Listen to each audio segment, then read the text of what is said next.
When people awaken to a knowledge of these great truths, they naturally try to begin to apply them in their own lives, realizing at last the vital importance of righteousness, or the thinking only of harmonious thoughts. They, as sensible people, begin immediately to try to put their house in order.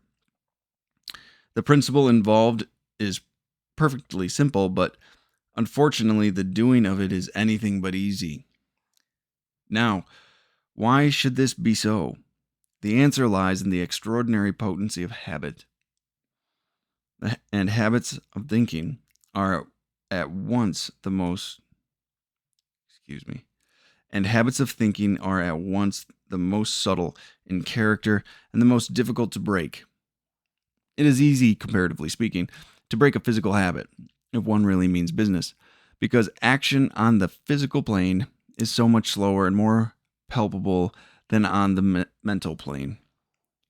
In dealing with habits of thought, however, we cannot, so to say, stand back and take a comparative detached view, as we can in contemplating our actions.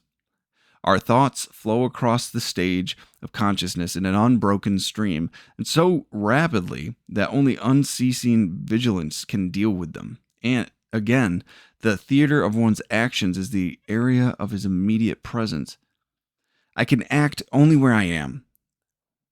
I may give orders by letter or telephone, or I may press a button and bring the results at a distance, but still my actions happen where I am, and at the present moment in time. In thought, on the contrary, I can range over the whole area of my life, including all the people with whom I have been or am in any way concerned, and I can soar away into the past or into the future with equal ease.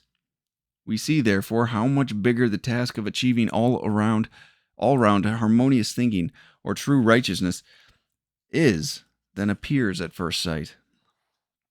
For this reason, many people become discouraged with themselves and indulge in a great deal of self-condemnation because they do not very speedily change the whole current of thought over the whole area of their lives, destroy the old Adam, as Paul says, in a very short time.